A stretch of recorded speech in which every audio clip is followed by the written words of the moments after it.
King of Gods. By Fast Food Restaurant, Kabanata 685. Lightning Wings Battle Techniques. Plop. Bumagsak si Lei Xin sa lupa, at isang manipis na layer ng escarlata na wind lightning ang sumunog sa kanyang katawan. Ang pag-atake ni Zhao Fang ay lubhang nasugatan sa kanya. Sobrang bilis. Ang Scarlet Destruction Wind Lightning ng brat na iyon ay lumampas sa Wind Lightning Emperor noong siya ay nasa level na ito. Nagsimula ang talakayan malapit sa True King Stage. Natigilan ang mga hari at emperor. Nalampasan ni Zhao Fang ang kanyang martial ancestors. Ang Wind Lightning Emperor ay nalampasan ang 10,000 Lightning Sect at naging pinakamabilis na emperor, at ngayon, ang kahusayan ni Zhao Fang sa Wind Lightning ay nalampasan ang Wind Lightning Emperor noong siya ay nasa parehong level. Minamaliit namin ang batang ito. Ang mga ekspresyon ng Dark Lightning Emperor at ng mga kasama ay solemn. Una, ang kahusayan ni Zhao Fang sa Scarlet Destruction Wind Lightning ay lumampas sa kanilang inaasahan. Kadalasan, ang isang tao sa ibaba ng Void God Realm ay makakaintindi lamang sa mga gilid ng Scarlet Destruction Wind Lightning, ngunit naintindihan na ni Zhao Fang ang higit sa 50% nito. Pangalawa, talagang nalutas ni Zhao Fang ang problema ng mga elementong nagbabanggaan. Hindi lamang naging mas stable ang kanyang Scarlet Destruction Wind Lightning, nagkaroon siya ng higit na kontrol dito. Tulad ng inaasahan kay Brother Zhao Fang. Sa loob lamang ng isang maikling panahon ng 1 o 2 buwan, ang kanyang lakas ay tumaas ng husto. Lumitaw si Zhao Yufei malapit sa True King Stage. Ang labanan ngayon ay bahagyang mas mahina kaysa sa labanan sa pagitan nila ni Nan Gongsheng. Noong nakaraang pagkakataon, ang lakas ng labanan ni Zhao Yufei at Nan Gongsheng ay ganap na umabot sa antas ng mga hari. Lei Xin, hindi kita kapareha kahit na hindi ko ginagamit ang aking eye bloodline. Lumulutang si Zhao Fang sa hangin, at ang Wings of Wind at Lightning sa likod niya ay sobrang maliksi. Mukha silang totoong balahibo. Ang kanyang Wings of Wind and Lightning ay halos makatotohanan. Inilibot ng mga mata ni Zhao Fang si Lei Xin, pati na rin ang Dark Lightning Emperor at ang kumpanya. Ako. Hindi pa natatalo. Umungol si Lei Xin nang lumitaw ang Water Lightning sa kanyang katawan at inalis ang Scarlet Destruction Wind Lightning. Ang dahilan kung bakit siya nawala ngayon ay dahil sa bilis. Weng. Nagsimulang tumaas ang momentum ni Lei Xin habang naglalabas siya ng sinaunang lightning aura. Isang sinaunang figure ng kidlat ang nagsimulang bumuo sa likod ni Lei Xin. Ang figure ay may hawak na mga martilyo at may kumikinang na mga mata. Ang kanyang aura ay tila nagmula sa sinaunang panahon, at nagdala siya ng isang mapang wasak na kapangyarihan ng kidlat. Shadow of the Lightning Spirit. Tinawag niya ang Shadow of the Lightning Spirit. Hindi ba siya natatakot sa magiging epekto nito sa kanya? Ang mga ekspresyon ng maalam na mga eksperto sa Void God Realm malapit sa True King Stage ay kapansin-pansing nagbago nang makita nila ito. Nang ang anino ng Lightning Spirit sa likod ni Lei Xin ay nagsimulang mabuo at maabot ang kapangyarihan ng isang hari. Wind Lightning Wing Slash. Isang matalim na kislap ng liwanag ang lumipad sa hangin at nag-iwan ng isang after-image. Kaagad pagkatapos, shua! Ang figure ng Scarlet Destruction Wind Lightning ay tila nabasag sa mga sukat ng espasyo habang ito ay kumikislap sa Lei Xin. Arg! Sumigaw si Lei Xin at bumagsak sa lupa. Kasabay nito, ang Shadow of the Lightning Spirit sa likod niya ay lumabo at nawala. Walang sino man sa ibaba ng Void God Realm ang nakaintindi sa nangyari. Ilang emperor lang ang tumingin sa mga binti ni Lei Xin. Plop! Biglang nahati ang mga binti ni Lei Xin sa kanyang katawan pagkatapos niyang mapunta sa lupa. Ang kakaiba ay, pagkatapos maputol ang kanyang mga binti, walang anumang bakas ng dugo kahit saan, at ang Scarlet Destruction Wind Lightning ay sumunog sa kanyang katawan. Bilis, iligtas si Zinner. Bulalas ng babaeng may maraming kulay na kidlat at nagpakita sa tabi ni Lei Xin kasama ang 2 pang emperor ng 10,000 Lightning Sect. Sa Sacred Land, hindi gaanong problema ang masugatan, ngunit hindi normal ang pinsalang natamo ni Lei Xin. Ang Scarlet Destruction Wind Lightning ay naglalaman ng layunin ng destruction sa nagniningas na kidlat nito. Kung hindi sila nag-react sa oras, maaari siyang maging lumpo. Ho! Nagpakawala ng hininga si Zhao Fang, at ginamit niya ang Lightning Wings flying technique para umalis sa True King stage kung sakaling masaktan siya ng tatlong Emperor sa kanilang galit. Delikado talaga ang sandaling ngayon. Kung ang Shadow of the Lightning Spirit ay matagumpay na nabuo, si Zhao Feng ay kailangang harapin ang isang dalubhasa sa King level. Sa makatuwid, hindi na nagpigil si Zhao Feng, at agad niyang ginamit ang kanyang Wind Lightning Wing Slash. Ang Wind Lightning Wing Slash ay isang malalim na diskarte sa labanan na ginamit ang Dao of Space. Maaaring sabihin na ang diskarteng ito ay naglalaman ng pangunahing asensya ng Wind Lightning Inheritance, ganap na bilis at ganap na kapangyarihan. Ang kanyang kapangyarihan ay kayang magbanta sa mga hari. Ang mga Void God Realm Kings na naruroon ay bahagyang nag-iingat. Magkasunod na dumating sina Zhao Yufei at Nan Gongsheng. Sa sandaling dumating ang huli, nakita niyang ginamit ni Zhao Feng ang kanyang Wind Lightning Wings battle technique para putulin ang mga binti ni Lei Xin. Kung ginamit niya ang Wing Lightning Wing Slash at tinambangan ang isang hari, magkakaroon ito ng mataas na pagkakataon na magtagumpay. Seryoso ang ekspresyon ni Nan Gongsheng. Hindi man lang ginamit ni Zhao Feng ang kanyang eye bloodline o ang kanyang kaluluwa sa laban na ito. Hihihi, may sasabihin ba kayong tatlong Emperor? Nakita ng lahat dito na ginamit ni Zhao Feng ang Wind Lightning Inheritance at tinalo ang numero 1 henyo ng iyong sekta. Tumawa si Duan Muqing. Sa totoo lang, medyo nag-aalinlangan siya dahil pinaghihigpitan ang forte ni Zhao Feng, at magagamit lang niya ang Wind Lightning Inheritance para talunin si Lei Xin, na ang katawan at pamamaraan ay sumalungat sa lahat ng kidlat. Malungkot ang mga ekspresyon ng Dark Lightning Emperor at ng kumpanya habang pinamamahalaan nilang patatagin ang mga pinsala ni Lei Xin. Talagang nanalo si Zhao Feng sa laban na ito. Walang duda. Ang dahilan kung bakit nanalo si Zhao Feng ay dahil sa bilis. Ito ang pinakamalaking bentahe ng Wind Lightning Inheritance laban sa 10,000 Lightning Sect. Ang neutral na mga hukom ng Emperor ay tumanggo lahat. Gaya noon, nakuha ni Zhao Feng ang kanyang 5 Elemental 10,000 Lightning Technique. Ayaw ng Dark Lightning Emperor at ng kanyang mga kasama, ngunit wala silang magawa. Walang duda kung sino ang nanalo at kung sino ang natalo. 5 Elemental 10,000 Lightning Technique. Kinuha ni Zhao Feng ang sagradong pamamaraan ng Lightning Dao at iniskan ito gamit ang kanyang God Spiritual Eye.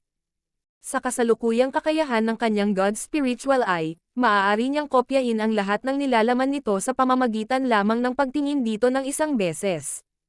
Ang isang kopya ng 5 Elemental 10,000 Lightning Technique ay lumitaw sa isip ni Zhao Feng. Ang copy ang ginawa niya ay hindi lamang ang mga salita sa loob nito, kundi isang buong kopya ng mismong aklat. Zhao Feng, wala kang Lightning Spiritual Body na kailangan, kaya walang silbi sa iyo ang 5 Elemental 10,000 Lightning Technique. Malamig na ngumisi ang Dark Lightning Emperor. Bagamat nawala sa kanila ang 5 Elemental 10,000 Lightning Technique kay Zhao Feng, pinasumpa ng tatlong Emperor si Zhao Feng na hindi niya ito ipagkakalat. Whoosh! Sinunog ni Zhao Feng ang kopya ng 5 Elemental 10,000 Lightning Technique at naging abo. Natigilan lahat ang tatlong Emperor. Parang hindi man lang nabasa ni Zhao Feng ang 5 Elemental 10,000 Lightning Technique. Maging ang mga Emperor ay hindi marunong magbasa nito ng napakabilis. Ang mga dalubhasang naruroon ay nataranta. Sinira ba ni Zhao Feng ang 5 Elemental 10,000 Lightning Technique para lang ipahiya ang 10,000 Lightning Sect dahil alam niyang hindi niya ito kayang linangin? Itong brat. Patuloy na kumikislap ang mga ekspresyon ng tatlong Emperor. Si Zhao Feng ay hindi nag-abala sa kanila. Siya ay naging isang bahid ng liwanag at bumalik sa kanyang sariling lugar. Zhao Feng, gagamitin natin ang Spiritual Zone Teleportation Array para umalis makalipas ang isang buwan. Babala ni Duan Muqing. Tumalon ang puso ni Zhao Feng, at agad siyang pumayag. Wala siyang kwalipikasyon na gumamit ng Spiritual Zone Teleportation Array ng mag-isa. Maging si Duan Muqing ay kailangang magbayad ng isang tiyak na presyo para magamit ito. Aalis si Zhao Feng sa Sacred Land kasama sina Duan Muqing at Zhao Yufei. Kung umalis ang kanyang master, walang maaasahan si Zhao Feng, kaya halatang hindi siya mananatili rito. Alam din iyon ng 10,000 Lightning Sect, kaya naman dumating sila. Sa kasamaang palad, hindi matagumpay ang kanilang plano, at natalo sila ng mas masahol pa kaysa sa inaasahan nila. Pagkatapos bumalik sa kanyang tinutuluyan, nagsimulang kumurap ang mga mata ni Zhao Fang. Kasalukuyan siyang may proteksyon ni Duan Moqing, kaya hindi siya natakot sa pagtugis ng Emperor of Death, ngunit kapag umalis na siya sa Sacred Land at nakipaghiwalay sa kanyang amo, maaari siyang makaharap sa panibagong yugto ng pagtugis. Ho! Nagpakawala ng mahabang hininga si Zhao Fang at ipinikit ang kanyang mga mata. Sinimulan niyang i-circulate ang 10,000 Divine Thoughts technique sa kanyang Soul Sea at nagpatuloy sa paggiling sa Death Intent. Ang Eye of Death Intent ay hamina ng 60 hanggang 70% ngayon. Bulong ni Zhao Fang. Kung itinigil niya ang paggamit ng kapangyarihan ng kanyang God Spiritual Eye at itinago ang kanyang aura, kung gayon ang pagdama mula sa Eye of Death Intent ay magiging 1/10 ng orihinal na puwersa nito. Gayunpaman, naramdaman pa rin ni Zhao Fang na parang hindi ito sapat. Noon, ang mga subordinate lang ng Emperor of Death. Sa puntong ito, ang Emperor of Death mismo ang darating, at ang kanyang mga pandama ay tiyak na mas malakas kaysa sa mga guard ng kamatayan. Nakaramdam ng pagkabalisa si Zhao Fang, at ginugol niya ang kalahati ng kanyang lakas sa pagpapahina ng layunin. Bukod doon, ginamit ni Zhao Fang ang 10,000 Divine Thoughts technique para makahanap ng ilang espesyal na pamamaraan na maaaring magtago ng kanyang aura. Nagpatuloy din siya sa paglilinang, ngunit ang pag-usad ng pag-unawa sa God Tribulation Lightning ay dahan-daang umuusad. Hindi rin makultivate ni Zhao Fang ang 5 Elemental 10,000 Lightning Technique. Pinagsanib ng 5 Elemental 10,000 Lightning Technique ang metal, wood, fire, water, at earth elemental lightnings. Kung walang kakaibang lightning spiritual body, talagang imposibleng linangin ito. Ang dahilan kung bakit gusto ni Zhao Fang ay pag-aralan ang asensya nito at pataasin ang rate ng kanyang pag-unawa sa God Tribulation Lightning. Pagkatapos ng lahat, ang 5 Elemental 10,000 Lightning Technique ay naglalaman ng layunin ng 10,000 uri ng lightning. Makalipas ang 7 araw, nagpakawala ng mahabang hininga si Zhao Fang. Naabot niya ang isang bottleneck sa mga tuntunin ng pag-unawa sa God Tribulation Lightning. Nagpasya siyang huwag gamitin ang natitirang Lightning Cloud Wind at Dragon Flaming Wine. Una, ang patuloy na paggamit ay makakabawas sa kanilang mga epekto. Pangalawa, hindi matatag ang patuloy na paggamit ng mga produkto sa labas. Sa pag-iisip tungkol sa kanyang sitwasyon, saglit na tumigil si Zhao Fang sa pagtutok sa Wind Lightning Inheritance. Illusion God Wine. Isang maliit na kulay lila na kristal na tasa ang lumitaw sa kamay ni Zhao Fang. Kalahating tasa na lang ang natitira niya. Ang kanyang kaluluwa ay mas malakas kaysa sa karaniwang mga hari, at siya ay nakabuo ng Eye Intent. Kahit na hindi niya ginamit ang Illusion God Wine, malapit na niyang mauunawaan ang kompletong King Intent. Ite-tire ko ang huling piraso ng Illusion God Wine hanggang pagkatapos kong maging hari. Si Zhao Fang ay may pangmatagalang layunin. Ang Illusion God Wine ay kapaki-pakinabang pa rin sa Kings, ngunit hindi ito kasing epektibo. Shua. Inalis ni Zhao Fang ang Illusion God Wine. Panahon na para magsiyasat sa Ancient Dream Realm. Ipinikit ni Zhao Fang ang kanyang mga mata, at ang kanyang kamalayan ay pumasok sa kanyang Soul Sea at sa whirlpool sa gitna ng lawa. Sa susunod na sandali, pumasok si Zhao Fang sa isang sinaunang dimensyon, at bumaba ang aura ng sinaunang Dream Realm. Ang pressure dito ay hindi mabilang na beses na mas malakas kaysa sa Demigod Forgotten Garden. Sa Demigod Forgotten Garden, maaaring lumipad ang Kings, ngunit ang magagawa lang nila dito ay maglakad-lakad. Sa pagkakataong ito, mas nakayanan ni Zhao Fang ang pressure. Sunod-sunod na hakbang si Zhao Fang. Bagamat malakas ang pressure, pakiramdam niya ay mas matitiis ito kumpara noon. Sa wakas ay nagkaroon na siya ng kakayahan na aktwal na lumipat sa Ancient Dream Realm. King of Gods, Kabanata 686. Labanan Ancient Dream Realm. Pagkatapos ng Demigod Forgotten Garden, ang estado ng pag-iral, katawan, at kaluluwa ni Zhao Fang ay umabot na sa isang ganap na bagong antas, at pakiramdam niya ay mas madaling pangasiwaan ang Ancient Dream Realm kumpara sa dati.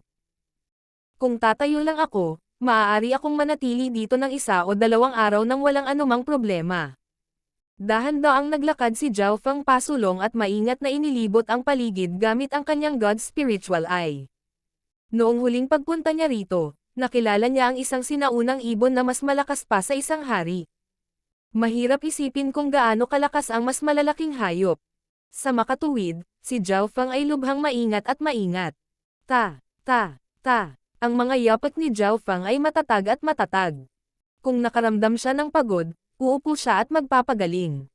Ang paghinga ng aura ng Ancient Dream Realm ay nilinis ang katawan ni Zhao Feng, bloodline, at maging ang kanyang kaluluwa, ngunit ang epekto ay mas mahina na ngayon. Pagkatapos ng lahat, ang estado ng pag-iral at kaluluwa ni Zhao Feng ay umabot na ngayon sa antas ng isang hari. Sa unahan ay isang patch ng damo. Sa tabi ng damo ay may maliit na batis. Ang patch ng damo na ito ang unang layunin ni Zhao Feng. Pupunta muna ako sa damuhan na iyon.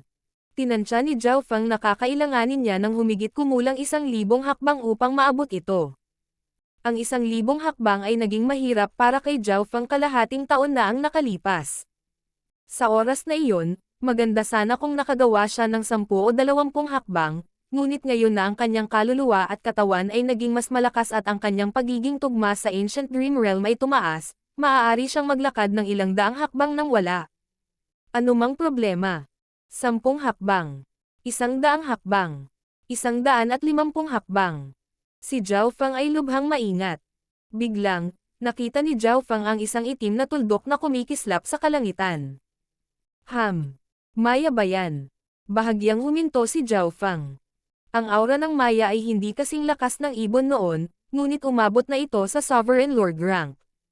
Sa sandaling ito, si Zhao Feng ay ganap na nabigla, ngunit ang Maya ay hindi nang abala kay Zhao Feng at lumipad lamang. Mukhang ang Ancient Dream Realm ay katulad ng realidad. Hindi lahat ng buhay ay may kakayahang umatake ng walang dahilan. Nagpakawala ng hininga si Zhao Feng at nagsimulang maglakad ng medyo mas mabilis. Nagsimulang mapansin ng kanyang God Spiritual ay ang ilang maliliit na nilalang tulad ng mga langgam at mga insekto. Ang aura ng lahat ng nilalang na ito ay makapangyarihan, at ang pinakamahina ay maihahambing sa antas ng soberano. Kahit na ang pinakamahinang nilalang sa Ancient Dream Realm ay napakalakas kahit hindi naglilinang.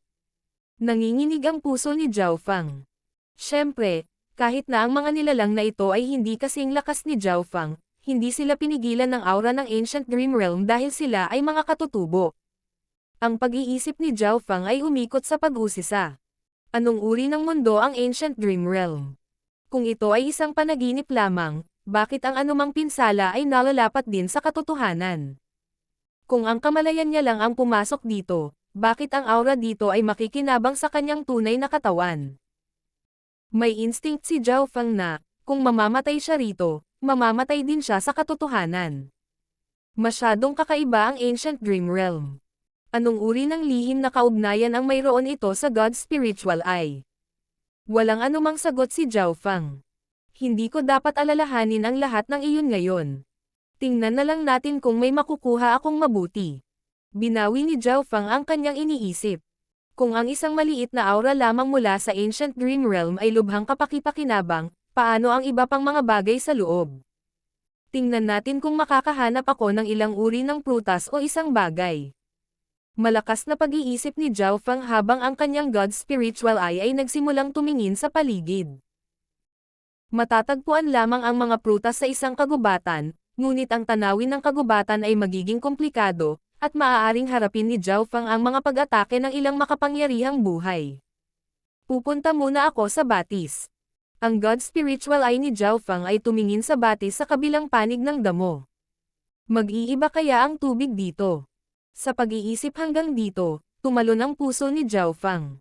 Gayunpaman, upang maabot ang batis, kailangan muna niyang abutin ang damo, na halos 1,000 hakbang ang layo. 200 hakbang. 300 hakbang. Ang bilis ng paghinga ni Zhao Feng ay bumilis pagkatapos ng 100 hakbang. Magpapahinga muna ako saglit. Hindi nagmamadali si Zhao Feng, kaya umupo siya. Mayroon pa siyang 7 o 800 hakbang na natitira, at ang distansya mula sa damo hanggang sa batis ay hindi bababa sa 10 beses na higit pa kaysa doon.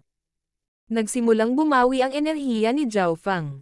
Sa sandaling ito, nakarinig si Zhao Feng ng kakaibang tunog at napatalon siya sa takot sa nakita niya sa kaliwa. Isang maraming kulay na ahas sa paligid ng 1 metro ang haba na dahan-dahang dumulas. Ahas. Si Zhao Feng ay sininok at agad na nakabantay. Kung ang isang maliit na aura lamang sa loob ng Ancient Dream Realm ay napakalakas, kung gayon ang mga katutubong nilalang dito ay tiyak na hindi magiging simple, lalo na ang isang ahas. Parang nakakaramdam ng kakaibang aura, ang maraming kulay na ahas ay biglang na-tense at malamig na tumingin kay Zhao Feng. 10 metro lang ang layo ng dalawa, at naramdaman ni Zhao Feng ang mahinang pakiramdam ng panganib mula rito habang nakatingin sila sa isa't isa. Ang aura mula sa ahas na ito ay mas malakas kaysa sa Maya ngunit mas mahina kaysa sa unang ibong nakita ko, naisip ni Zhao Feng. Weng. Ang Scarlet Destruction Wind Lightning sa paligid ng kapal ng isang karayom ay nagsimulang mabuo sa palad ni Zhao Feng. Masyadong limitado ang kanyang kapangyarihan sa Ancient Dream Realm, at nahulaan ni Zhao Feng na ang kanyang Scarlet Destruction Wind Lightning ay maglalaho kaagad pagkatapos nitong umalis sa kanyang katawan. Hindi, kailangan ko ng armas. Isang Earth Grade Sword ang biglang lumitaw sa kamay ni Zhao Feng. Para sa kasalukuyang Zhao Feng, ang isang normal na Earth Grade na sandata ay hindi na gaanong halaga. Ang kanyang kayamanan ay maihahambing sa hindi bababa sa isang Void God Realm King at hindi masusukat ng mga normal na pamantayan. Ang Earth Grade Sword na ito ay halos 1.5 metro ang haba, at ito ay napakatali. Gamit ang espadang ito, nakaramdam ng higit na kumpiyansa si Zhao Feng, at hindi niya kailangang mag-alala tungkol sa paggamit ng kanyang mga kamao upang labanan ang isang hindi kilalang, malamang na makamandag na ahas. Kasabay nito, ang God Spiritual Eye ni Zhao Feng ay nakalok sa maraming kulay na ahas. Isang malamig na kislap ng liwanag ang sumilay sa mga mata ni Zhao Feng, at ang Earth Grade Sword sa kanyang kamay ay kumikislap na may iskarlata na liwanag habang ito ay humahampas patungo sa maraming kulay na ahas. Hindi naging mabagal ang reaksyon ng ahas. So, tumalon ito sa hangin at kumagat kay Zhao Feng.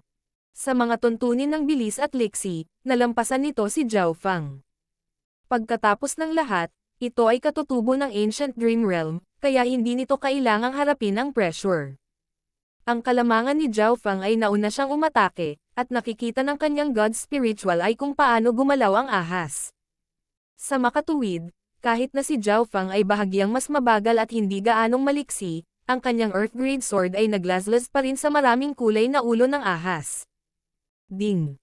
Isang kakaibang tunog ang nagmula sa espada habang ang isang malakas na pag-urong ay naging sanhi ng pag-alog ng katawan ni Zhao Feng. Kasabay nito ang pagsirit at pag-urong ng ahas. Sa ulo nito ay isang mahinang nasusunog na marka. Ang lakas ng katawan. Naglaslas si Zhao Feng sa abot ng kanyang makakaya dahil tinanggihan siya ng dimensyong ito at pinilit siyang gumamit ng higit na kapangyarihan. So, ang maraming kulay na ahas ay sumugod patungo kay Zhao Feng, na ginamit ang kanyang God Spiritual Eye upang i-lock sa ahas habang ang isang kulay scarlata na liwanag ay nabuo sa paligid ng espada. Boom! Ang espada ay tumusok sa hangin patungo sa ahas at sa bibig nito. Bahagyang nanginig si Zhao Feng, ngunit ang espada ay pumasok sa bibig ng ahas at sa mga organo nito, kung saan nasunog ang Scarlet Destruction Wind Lightning. Galit na nagpumiglas ang ahas. Sa Ancient Dream Realm, ang lakas ni Zhao Feng ay mahigpit na pinaghihigpitan, at ang kanyang kapangyarihan ay hindi sapat upang agad na mapatay ang ahas. Scarlet Destruction Eye Flame. Sa isang pag-iisip, nagpadala si Zhao Feng ng isang transparent na kulay scarlata na apoy na kasing laki ng thumb patungo sa ulo ng maraming kulay na ahas, kung saan ito sumabog. Ang mga ahas ay natatakot sa apoy, at ang eye flame ni Zhao Feng ay maaaring masunog sa parehong mental at pisikal na sukat. Makalipas ang ilang paghinga, huminto sa pagpupumiglas ang ahas nang masunog ang kalahati ng katawan nito. Lumapit si Zhao Feng at pinatay ang apoy, pagkatapos ay pinulot ang nasunog na katawan ng ahas. Sino ang nakakaalam kung ano ang magiging epekto ng karne ng ahas na ito? Bulong ni Zhao Feng. Ang katawan ng ahas na ito ay napakalakas, at ito ay nasa Ancient Dream Realm mula nang ipanganak. Hindi ito dapat simple. Shua. Sa isang pag-iisip, nawala si Zhao Feng sa Ancient Dream Realm. Bumalik sa realidad, ang munting pas ang magnanakaw ay nakaupo sa kanyang katawan at sinisipsip ang natitirang aura ng Ancient Dream Realm. Meow meow. Ang munting pas ang magnanakaw ay tumingin sa kalahating sunog na karne ng ahas na may pananabik at gutom. Little Kun yun.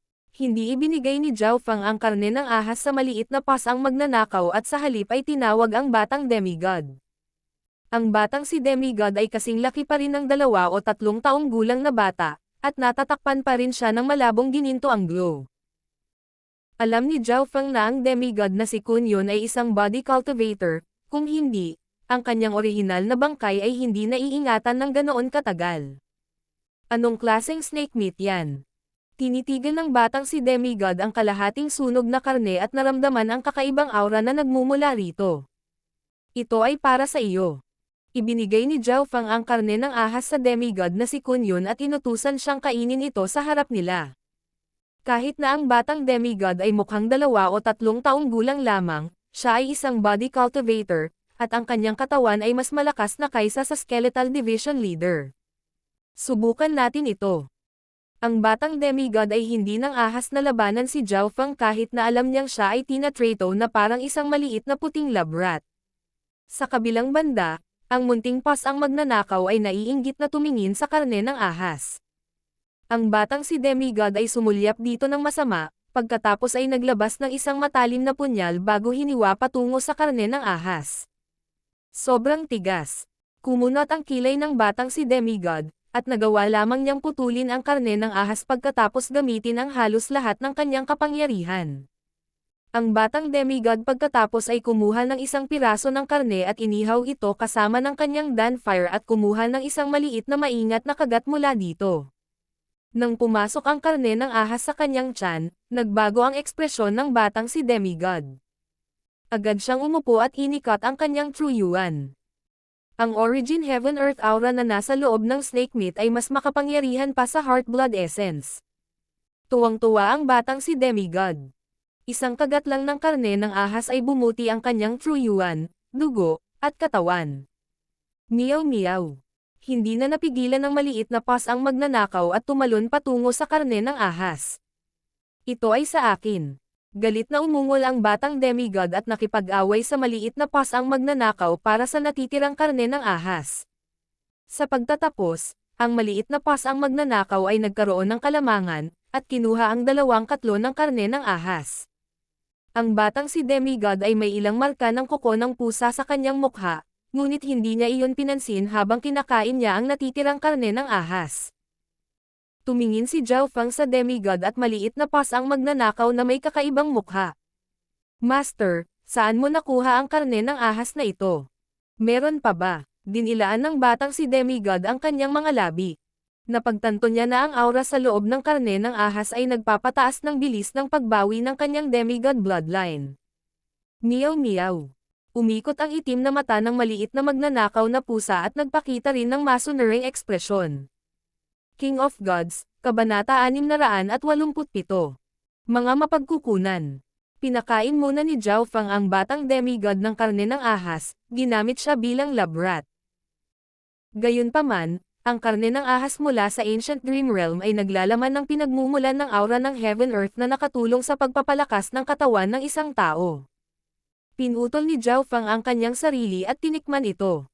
Ang laman ng ahas ay may mas malakas na epekto kaysa sa asensya ng dugo sa puso ng balyina, at ang aura ng Ancient Dream Realm na nakapaloob dito ay napakakapal din. Masyado nang naabsorb ng katawan ko ang Ancient Dream Realm aura, at nagamit ko na ang Heart Blood Essence, Purple Scaled Grass, Demigod's Blood, at kung ano-ano pa. Ang karne ng ahas ay hindi masyadong mabisa para sa akin. Inilipat ni Zhao Fang ang kanyang true yuan para matuno ang essence na nasa loob ng snake meat. Bagamat mataas ang halaga ng karne ng ahas, mayroon din itong mga kahinaan. Una, ang epekto ay hindi masyadong malakas para sa isang tao na ang estado ng pag-iral ay umabot sa Void God Realm.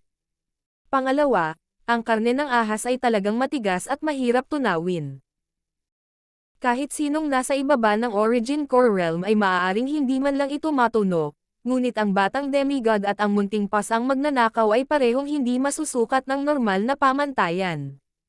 Maaari nilang makuha ang epekto ng karne ng ahas sa loob ng pinakamaikling panahon na posible. Master, Ang karne ng ahas na ito ay maaaring gawing spiritual blood essence pill, na maaaring pahintulutan kahit ang mga nasa ilalim ng true spirit realm na madaling makuha ito.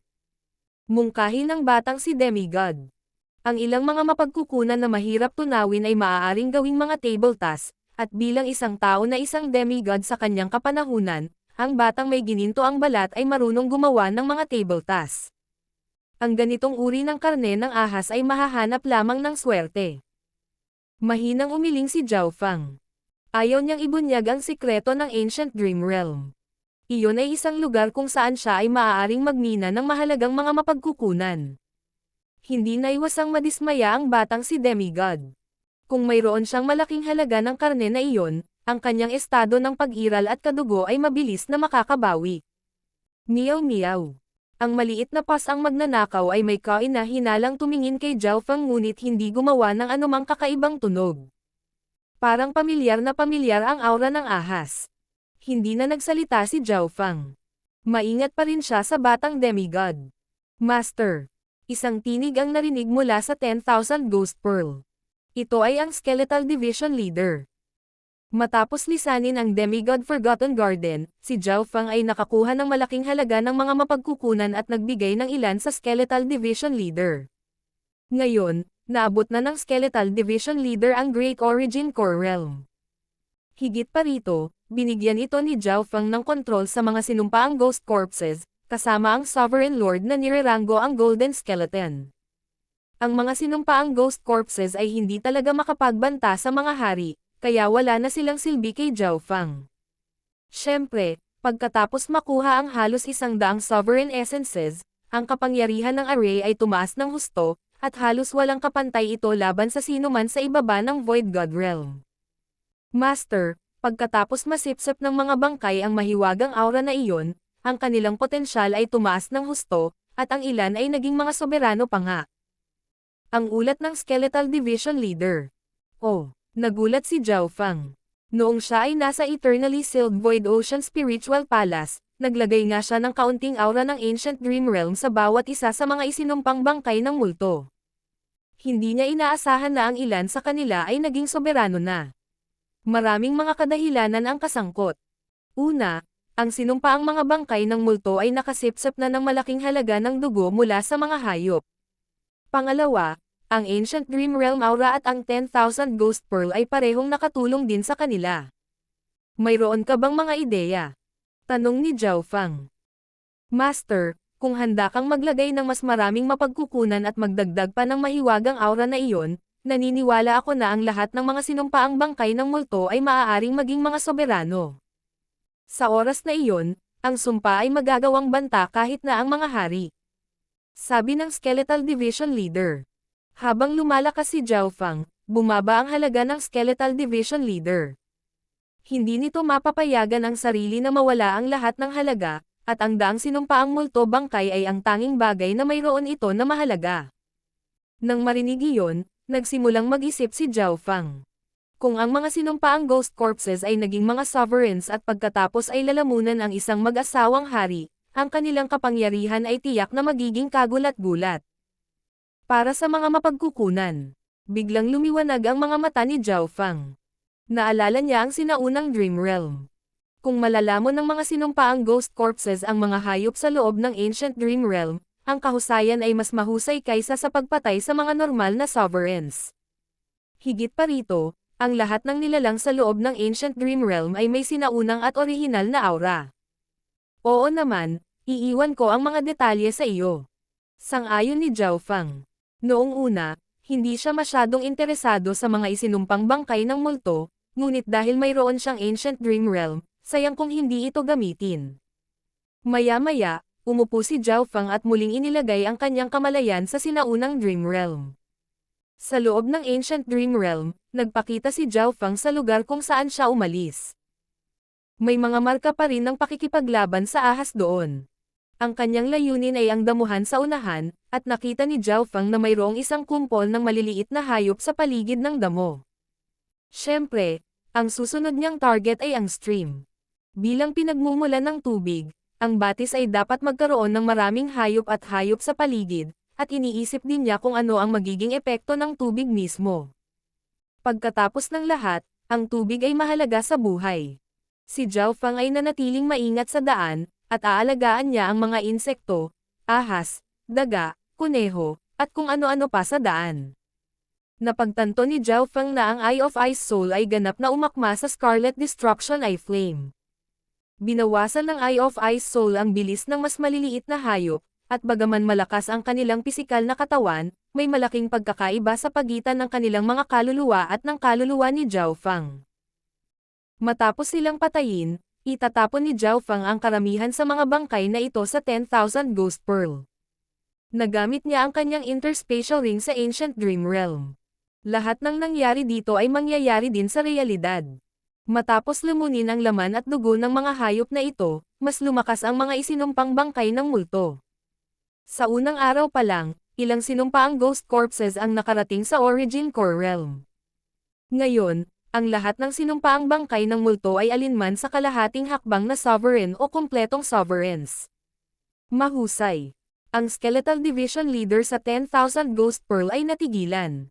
Ang bilis ng paglusot ay sobrang bilis. Kung magpapatuloy ito, lahat ng sinumpaang bangkay ng multo ay magiging mga soberano sa loob ng 10 araw. Sa oras na iyon, ang kapangyarihan ng Ghost Corpse Cursed Array ay tataas sa isang ganap na bagong antas.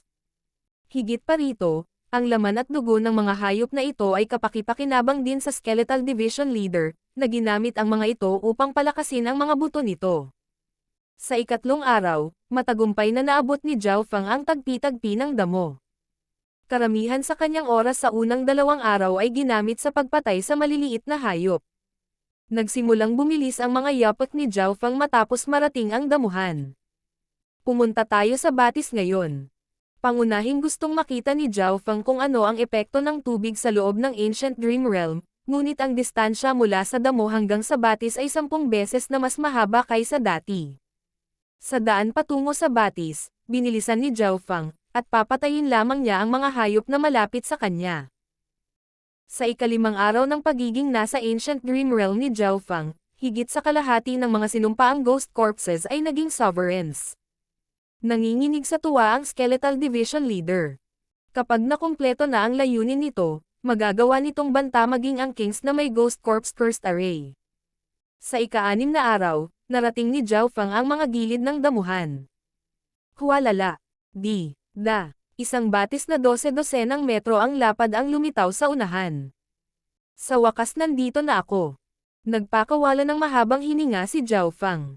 Sa nakalipas na ilang araw, nanatili siya sa buong panahon sa Ancient Dream Realm, at ang kanyang bloodline at katawan ay parehong naging mas malakas, kahit na ang epekto ay hindi masyadong halata.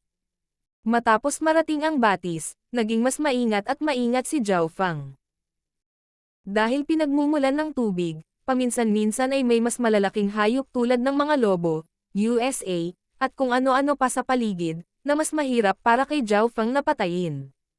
Kung nakilala niya ang mga lobo, tigre, o agila, mayroong isang tiyak na halaga ng panganib. Buti na lang may God Spiritual Eye si Zhao Fang, na nagbigay daan sa kanya na mapansin ang mga mapanganib na hayop mula sa napakalayo. Kukuha muna ako ng tubig. Naglakad si Zhao Fang papunta sa batis, at hindi niya nakalimutang gamitin ang kanyang God Spiritual Eye para suriin ang tubig. Ito ay isang maliit na batis lamang, kaya wala itong mas malalaking hayop tulad ng mga buwaya. Kinuha ni Zhao Fang ang Green Spiritual Gourd at nilagyan ng tubig ang ilang bathtub. Sa sandaling iyon, nagkaroon ng kaguluhan malapit sa batis. Nagkalat ang ilan sa mga USA at baka na kasalukuyang umiinom. Woo! Ang sigaw ng mga lobo ay nagpalamig sa puso ng mga nasa malapit. Tumingin si Zhao Fang sa gilid at nakita ang higit sa 100 lobo na humahampas sa aura na uhaw sa dugo. Ang mga lobong ito ay narito upang uminom ng tubig at pumatay ng mga kalapit na hayop. Si Zhao Fang ay isa rin sa mga target. Umalis. Nang may pag-iisip, nawala si Zhao Fang sa Ancient Dream Realm. Ang bawat isa sa mga lobong ito ay 10 beses na mas malakas kaysa sa maraming kulay na ahas noong una, at sila ay mahusay sa pagtutulungan ng magkakasama. Ang lakas ni Zhao Fang ay pinaghihigpitan sa Ancient Dream Realm, kaya siya ay magiging isang malaking dehado kung haharapin niya ang grupo ng mga lobo. Sa loob ng silid, inilabas ni Zhao Feng ang Green Spiritual Gourd, at ang maliit na pas ang magnanakaw na nakaupo sa kanyang balikat ay tiningnan ito ng kumikinang na mga mata. Ngumiti si Zhao Feng at binigyan ang maliit na pas ang magnanakaw ng isang bar ice na halaga ng tubig. Gulo. Ang maliit na pas ang magnanakaw ay uminom ng ilang lagok sa kasiyahan, pagkatapos ay umupo. Humigop din si Zhao Feng at nakaramdam ng kalmado, malamig na pakiramdam na naglalakbay sa buong katawan niya. Nagsimulang gumalaw ang kanyang mga bloodline ng yelo at tubig at sumipsap ng mahiwagang kapangyarihan sa loob ng tubig. Ang tubig na ito ay nakapagpapagaling sa katawan ng isang tao, at madali itong masipsip. Nagulat si Zhao Feng. Ang epekto ng tubig ay halos kapareho ng karne noong una, ngunit ito ay mas madaling makuha. Uminom si Zhao Feng ng malalaking lagok ng tubig at nalaman na ang kanyang estado ng pag-iral at maging ang kanyang kadugo ay nagpakita ng mga palatandaan ng pagiging mas malakas. Ang tubig mula sa Ancient Dream Realm ay maihahambing sa ilan sa mga mahalagang likido ng Fan Universe. Tuwang-tuwa si Zhao Feng. Kung matagal niya itong inumin, malaki ang pakinabang dito ng kanyang katawan at bloodline. Tinansya ni Zhao Feng na ang isang higop ng tubig na ito ay nagkakahalaga ng isang libong bahagi ng isang patak ng dugo ng demigod. Siyempre, habang lumilipas ang panahon, humihina ang epekto nito. Sa susunod na ilang araw, hindi pumasok si Zhao Feng sa Ancient Dream Realm. Sa halip, umupo siya at, bukod sa pag-inom ng tubig sa batis, nakatuon sa pag-unawa at pagiling pababa sa layunin mula sa Eye of Death. Pagkalipas ng ilang araw, isang malakas na pag-akyat ng intent ang lumitaw mula sa silid kung saan tinutuluyan ni Zhao Feng. Boom! Umihip ang hangin at kumikidlat sa kalangitan sa itaas, na naging sanhi ng pagbabago ng kulay ng langit at lupa sa malapit. Ang pagsilang ng isang bagong magnificent power ay tila sinadyang subukang itago ang sarili habang ito ay nawala sa loob ng ilang paghinga, ngunit kahit noon pa man, nakaangat ito ng atensyon mula sa ilang hari ng Mystic True Sacred Clan. Nagawa ko na sa wakas ang King Intent. Huminga ng malalim si Zhao Feng. Hindi na niya kailangang gamitin ang natitirang kalahating tasa ng Illusion God Wine. Nagawa niyang bumuo ng sarili niyang King Intent sa kanyang sarili. Dahil mayroon na siyang pundasyon ng kanyang mga pag-unawa, pati na rin ang isang makapangyarihang kaluluwa, ang pagbuo ng kumpletong King Intent ay hindi napakahirap para sa kanya. Bilang karagdagan, ginamit ni Zhao Feng ang Dragon Flaming Wine, ang Lightning Cloud Wine, at maraming karne at tubig mula sa Ancient Dream Realm, kaya ang kanyang Crystal Core ay umabot sa late stage na Great Origin Core Realm. King of Gods, Kabanata 688. Paglalayag, una. Matapos mabuo ang King Intent, ang bawat aspeto ni Zhao Feng ay umabot sa limitasyon. Mahirap para sa kanya na magkaroon ng anumang malalaking tagumpay sa loob ng maikling panahon. Ang isang paglilinang sa huling yugto ng Great Origin Core Realm ay hindi rin kapani-paniwala. Maliban sa kanyang paglilinang, ang estado ng pag-iral, katawan, at kaluluwa ni Zhao Feng ay umabot na sa antas ng isang hari. Sa sandaling ito, hindi bababa sa 10 divine senses ang nag-scan sa buong lugar kung saan nakatira si Zhao Feng. Kahit gaano pa kababa ang katalinuhan ni Zhao Feng, ang pagsilang ng isang bagong King Intent ay hindi maitago. Napabuntong hininga ang mga may-ari nitong divine senses. Ang isang kabataang 23 taong gulang lamang ay may cultivation ng Great Origin Core Realm at naiintindihan na niya ang King Intent. Anong klaseng himala iyon? Ang potensyal na ipinakita ni Zhao Feng ay nalampasan na ni Nan Gongsheng. Tanging si Zhao Yufei, na may bloodline ng spiritual race, ang maaaring sugpuin si Zhao Feng sa mga tuntunin ng bilis ng cultivation. Zhao Feng, mabilis kang bumubuti, ngunit aalis na kami sa loob ng 10 araw. Narinig ang boses ni Duan Muqing. Ang lakas ni Zhao Feng ay sapat na para hamanin ang mga hari, ngunit sa harap ng Pursuit of Death, kahit ang mga emperador ay hindi nakaligtas. 10 araw pa, mataimtim na tumanggaw si Zhao Feng sa kanyang ulo. 10 araw na lamang ng proteksyon mula sa paninirahan sa True Martial Sacred Land na natitira, ngunit hindi iyon ang kanyang huling hantungan. Lumulutang na Dream Spiritual Zone. Stay St. Chin Palace. Bulong ni Zhao Feng sa kanyang puso. Ang kanyang landas ng paglilinang ay magiging malinaw at tapat pagkatapos makumpirma kung si Liu Qingxin ay buhay o patay na. Opisyal na huminto si Zhao Feng sa paglilinang sa huling 10 araw. Ipinagpatuloy niya ang pagiling pababa ng layunin mula sa Eye of Death. Ang kanyang paglabas ng pag-iisa ay nagpapataas ng atensyon ng maraming miyembro ng angkan. Ang pakikipaglaban kay Lei Xin ay nagpatanyag kay Zhao Feng at nagbigay sa kanya ng titulo ng numero 1 henyo ng Lightning Dao. Umalis si Zhao Feng sa pangunahing spiritual peak. Ito ang unang pagkakataon na umalis siya sa teritoryo ng angkan pagkatapos lumabas sa Demigod Forgotten Garden. Lumipad si Zhao Feng patungo sa Golden Mountain Sect at iniskan ang kanyang divine sense sa buong lugar. Hindi nagtagal ay nakita niya si Matandang Li, ang haring nakaasol na damit, si Li Yanya, Lulan Jishui, at ang iba pang mga mandaragat. Zhao Feng. Bulalas ng nakasuot na asol na hari nang maramdaman niya ang king level na divine sense ni Zhao Feng. Nagulat siya. Gaano katagal na? Wala pang 1 taon ang lumipas. Ang langgam sa kanyang mga mata ay nabuo na ngayon ang kompletong king intent. Ang pangunahing pagkakaiba sa pagitan ng Void God Realm at ng mga kaharian sa ibaba ay ang kaluluwa at ang kanilang layunin, at ang kaluluwa at layunin ni Zhao Feng ay parehong ganap na nagbago. Bukas sa kanya ang pinto para maging hari. Kailangan lang ni Zhao Feng ng 1 o 2 taon para maging hari. Pagkaraan ng ilang sandali, sa gilid na bulwagan ng Golden Mountain Sect, si Zhao Feng, ang asol na damit na hari, at si Old Li ay magkasamang naupo at nagsimulang mag-chat. Si Zhao Feng ay isa ng maalamat na henyo at sumisikat na bituin sa loob ng True Martial Sacred Land. Inihayag niya ang kanyang liwanag sa seremonya ng disipulo, at nagawa niyang kopyahin ang plano mula sa ilang libong taon na ang nakalilipas upang salakayin ang kaharian ng Sirena, na nakuha ang mga luha ng Sirena at ang Illusion Godwine. Pagkatapos, si Zhao Feng ay naging mas sikat. Ang pakikipaglaban kay Lei Xin, at ang kanyang potensyal na malampasan ang Wind Lightning Emperor, ay nagulat sa buong Sacred Land. Parehong bumantong hininga sa kanilang mga puso ang asol na damit na hari at Matandang Li nang muli nilang makilala si Zhao Feng. Si Zhao Feng ay mas nakakatakot kaysa sa mga alingawngaw, siya ay bumuo ng king intent. Dinala ni Old Li si Zhao Feng para makita si Lulan Jishui, Li Yanya, at ang iba pa makalipas ang ilang sandali.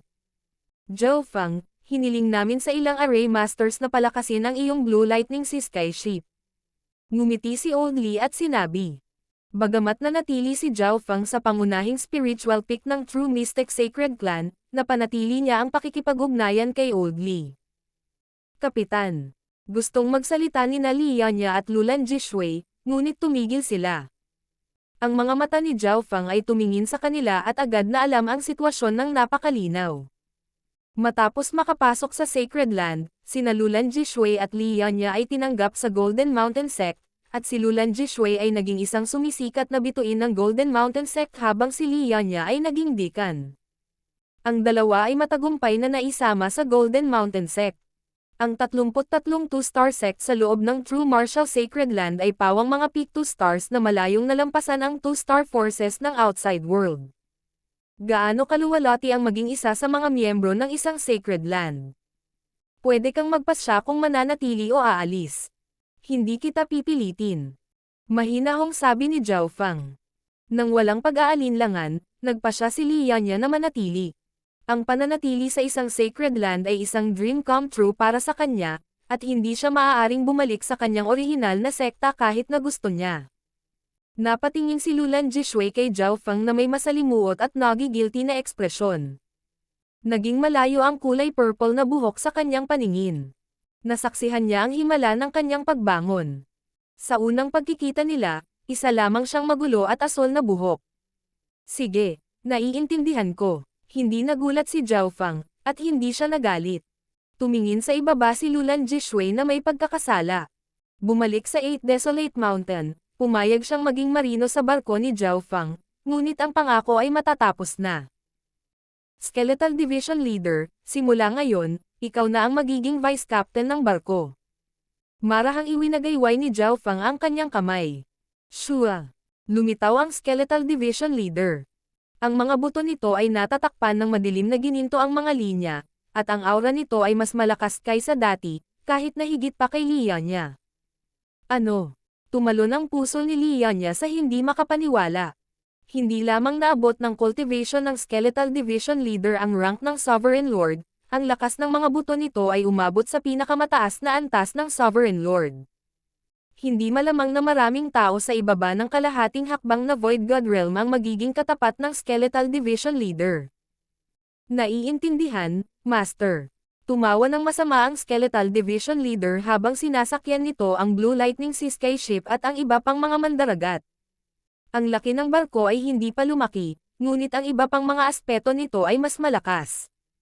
Nagbayad si Zhao Feng ng malaking halaga na nakasakit kay Old Li sa pamamagitan lamang ng pagtingin dito.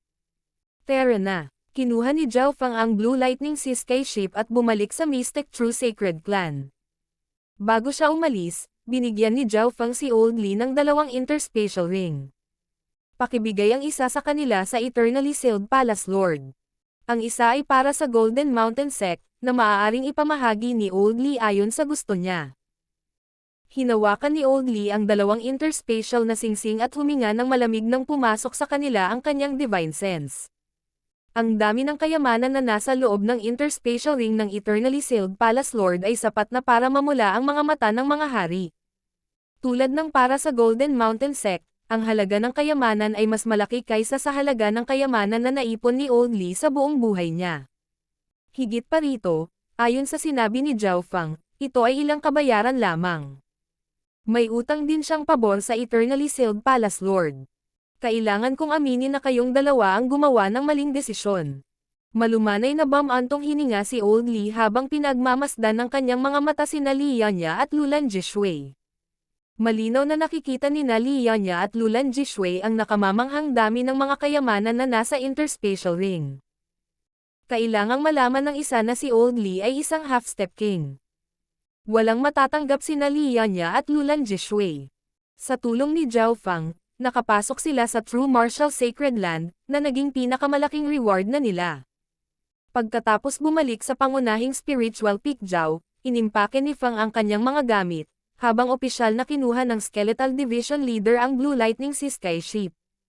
Hinayaan ni Zhao Feng ang mga mandaragat at ibinigay sa kanila ang kanilang mga gantimpala. Master, bigyan mo ako ng oras at magagawa kong gawing ghost ship ang barkong ito.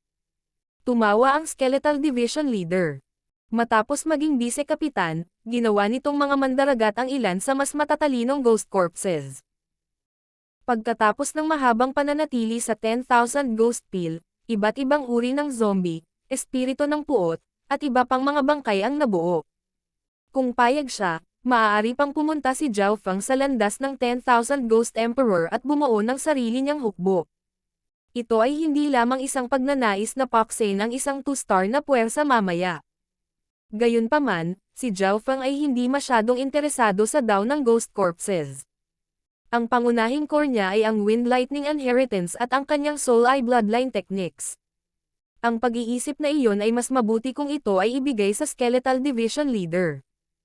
Habang papalapit na ang 10 araw na deadline, natapos ni Zhao Feng ang lahat ng problema at walang magawa sa nakalipas na 5 araw. Hinanap niya si Nan Gongsheng at kinausap siya. Siyempre, hindi niya hinanap siya para lumaban.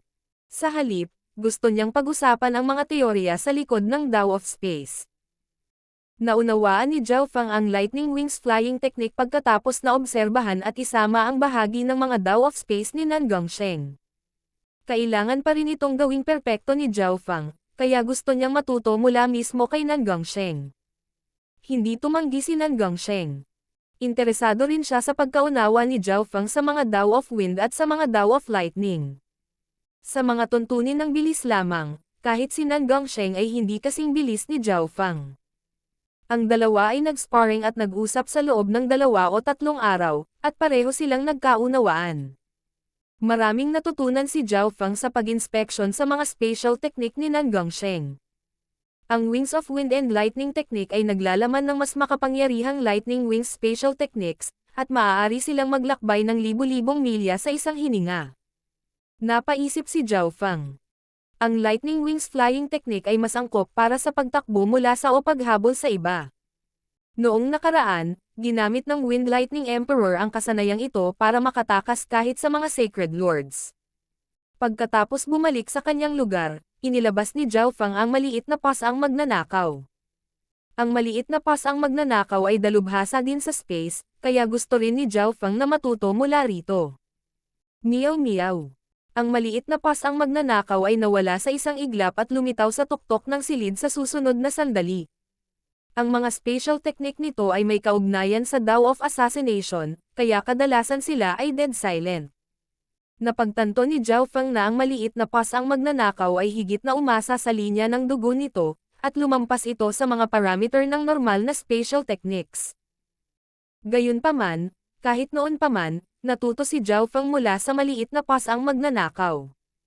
Pagkatapos pagsamahin ang mga diskarte ni Nan Gongsheng, ang mga diskarte ng maliit na pasang magnanakaw, at ang Wind Lightning Inheritance, mas naperpekto ni Zhao Feng ang kanyang diskarte.